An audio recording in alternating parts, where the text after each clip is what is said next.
Hola Hugo, muy buenas tardes. Me encuentro en el campus de la Universidad de Concepción porque durante esta mañana fuimos partícipes de la presentación de un estudio, obviamente en relación a la emergencia sanitaria que estamos viviendo. Un equipo de la Universidad de Concepción está realizando proyecciones de COVID-19 precisamente de la región del Biobío y también de Ñuble. Aquí, por lo que nos explicaban los especialistas investigadores de la Universidad de Concepción, es un estudio que se basa en aproximaciones cualitativas dependiendo de la situación actual que se vive. Hoy nos mostraron datos relacionados a las fechas del 26 de mayo al 12 de junio, es decir, con estas aproximaciones que pueden lograr, se puede identificar cuánto podría ir aumentando los casos de COVID-19 tanto en la región del Biobío como de Ñuble. Sin embargo, lo importante aquí, y así lo quisieron precisar, es la necesidad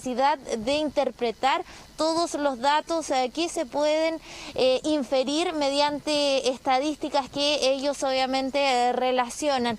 Acá lo que indicaban son, como decía, aproximaciones y cómo podría variar. No es un dato seguro, o sea, esto podría ser o más o menos de lo que ellos indican. Para la próxima semana, por ejemplo, en la región del Biobío se indicaba que podríamos superar los 150 casos diarios y a nivel país podrían ser cerca de 7.000, hoy tuvimos casi 5.000 casos, entonces podría ir así en aumento.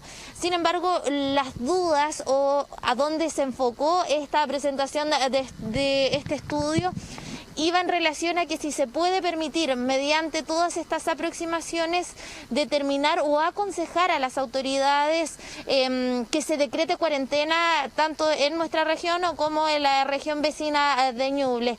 A eso se refirieron principalmente los investigadores que están a cargo de este equipo de proyecciones COVID-19 UDEC. Te invito a que escuchemos sus declaraciones. ¿Deberíamos estar en cuarentena? Sí, deberíamos estar en cuarentena, pero tenemos que entender que no podemos estar en cuarentena para siempre. Y por eso es importante esto que yo digo de la cuarentena alternada. Tenemos que lograr, pero el problema es que si no se cumplen las cuarentenas, entonces no tenemos cómo detener esto. ¿Ya? En términos de las variables, que es lo que tú me preguntas, yo te podría decir, bueno, tú puedes en el modelo decir cuánto es la tasa de contagio que yo tengo que lograr para que en vez de seguir subiendo la cantidad de infectados empiecen a bajar. Y eso se puede calcular así, es un numerito. ¿Ya? Entonces yo te diría, mira, pongamos en cuarentena a la población hasta que lleguemos a ese número. Ahora el problema es que si ponemos en cuarentena a la población y no logramos llegar a ese número porque no se cumplen las cuarentenas, entonces no sirve nada lo que estamos haciendo. La verdad es que para reforzar un poco lo que dice Guillermo, por eso mismo en este grupo que yo decía que no solamente incluye modelamiento, hay otro grupo que trabajó incluso cuando se hizo la cuarentena de San Pedro para analizar accesibilidad. Y en ese grupo está el grupo CEDEUS, que trabaja con gente de ingeniería y también con gente de geografía y de arquitectura. Entonces tienen la caracterización de movilidad urbana y también de accesibilidad a centros críticos. Y se hizo un informe respecto que fue entregado principalmente a la Armada en particular, se le entregó, y también entiendo que a la Municipalidad de San Pedro, en que se caracterizaba principalmente centros de accesibilidad y movilidad. O sea, por ejemplo, preguntas tan básicas como si tú cerrabas San Pedro, ¿cuánta gente no iba a poder ir al trabajo? ¿O cuánta gente, cómo era el acceso a los supermercados? ¿Cuál era el acceso a los servicios de salud, etcétera? Ese tipo de análisis se hizo detectando regiones, puntos críticos donde podría haber mayor riesgo en términos de accesibilidad a servicios básicos.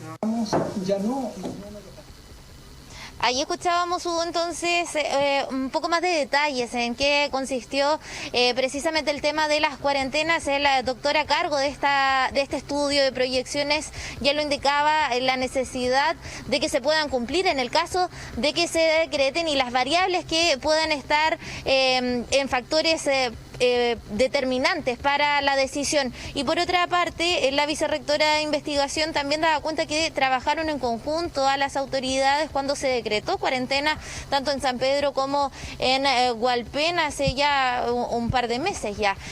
Por otra parte, se preguntó también algo muy interesante y que se ha buscado durante todo este proceso de pandemia que estamos viviendo, es determinar el pic de contagios de COVID-19. Sin embargo, aquí los especialistas decían que ha existido un error directamente, porque se ha tratado de buscar el pic en vez de buscar la necesidad de disminuir la cantidad de personas con COVID-19. Escuchemos nuevamente a la doctora a cargo. ¿Ya? O sea, tú podrías decir, mira, de acuerdo a los supuestos de este modelo ahora y a los datos que tengo ahora, este va a ser el pic, ¿ya? Pero hay muchas cosas que el modelo no considera, porque tiene ciertos supuestos. Y hay muchas cosas también que van a cambiar en la población. Entonces puede ser que, no sé, pues, en 2 días más nadie salga de sus casas. O que la próxima semana estemos todos tan felices que hacemos una fiesta nacional y hacemos un mega Lollapalooza o lo que sea, ¿no? Si hacemos el comportamiento de la gente va cambiando, entonces eso va moviendo el pic, ¿no? Entonces es muy, muy difícil encontrar el pic, proyectar el pic. Una vez que tú ya tuviste el pic, es mucho más fácil entender por qué se dio el pic. Ahí escuchábamos entonces al doctor, director de las proyecciones COVID-19 UDEC. Les comento que en esta presentación participaron tantos medios de comunicación y también autoridades, principalmente directores del Servicio de Salud, quienes pedían también si se podía hacer el desglose a nivel provincial para también ellos ocupar estos datos muy necesarios en estos tiempos de pandemia, esta emergencia sanitaria, pero también desde la autoridad universitaria se hizo un llamado a la importancia que tenemos individualmente, la necesidad de cuidarnos y aportar cada uno con nuestro granito de arena para evitar que siga un aumento progresivo de COVID-19, tanto en la zona como a nivel país también. Escuchemos las palabras del rector Carlos Saavedra. En este momento el mensaje comunicacional tiene que ser muy preciso. Los sistemas de salud y el personal de salud debe ser la última línea. Cuando nada funciona, ingresan los sistemas de salud. Es un error pensar que los sistemas de salud tienen que ser, ¿no es cierto?, quienes están al frente de esta pandemia. Los responsables somos nosotros, cada una de las personas, cada uno de los habitantes, en aportar, en disminuir las tasas de contagio. Nuestro aislamiento, nuestro cuidado es el que va a prevenir la saturación en los sistemas de salud, es la que va a prevenir el cuidado del personal de salud. Y por lo tanto, los énfasis comunicacionales tienen que ser orientados hacia ese tipo de tareas. No existe ningún sistema de salud en el mundo que pueda dar respuesta a los niveles de contagio de esta enfermedad. Ahí escuchábamos al rector de la Universidad de Concepción, entregando también este mensaje de la importancia de tener conciencia de nuestras actitudes, de nuestras decisiones en medio de esta emergencia sanitaria. En cuanto a al estudio de las proyecciones que se está desarrollando, se entregan resultados semanalmente y se pueden encontrar en una página que debería estar apareciendo en este momento en pantalla. Ahí se suben entonces todos los resultados de los estudios que está desarrollando este equipo de la Universidad de Concepción. Sí, estamos viendo la página en pantalla, no la alcanzo a leer yo de aquí porque tengo un problema en la vista, gitub.com, ahí está la página anotada, la mantenemos para finalizar este despacho. Sí, el doctor decía ahí que, claro, que, a ver, es una proyección, aquí no hay certezas, no podemos hablar de certezas y utilizando en distintos modelos matemáticos se puede hacer una proyección, pero no hay certeza, no podemos llegar a saber lo que va a pasar finalmente en un mes más o efectivamente cuándo va a ser el pic. ¿Por qué? Porque hay muchos factores que inciden en esas circunstancias. Entre eso, lo que nos pasó ayer, por ejemplo, que la región del Biobío tuvo solamente 12 casos, lo que es un error del sistema. No es que ayer hayamos tenido menos casos en la práctica, sino que sencillamente no se alcanzaron a tabular los casos debidamente. Entonces tenemos ese factor que lo feble de pronto que el sistema para conseguir certeza en el número de contagios. Lo otro es que como esto tiene que ver con la actividad humana, la gente va cambiando. Entonces, a lo mejor hay algo que digamos nosotros mismos o que diga la autoridad que gatilla una reacción distinta mañana de la gente, que sale mucho menos. Entonces vamos a tener menos contagios, menos casos. Es difícil. Por eso digo que no hay certezas. Es solo una proyección que se hace y como bien dices tú, esto va a estar publicado, Fernanda.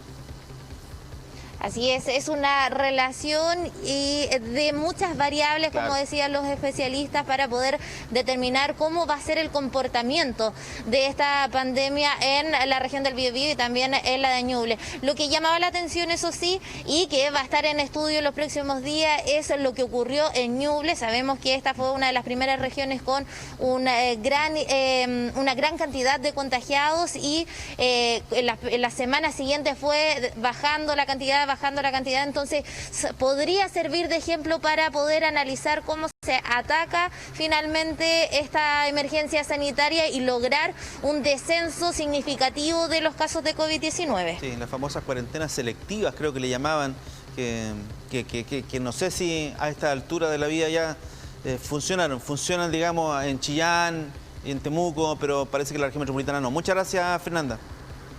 Muy buenas tardes, estamos en contacto. Que estés muy bien. Bien, queremos...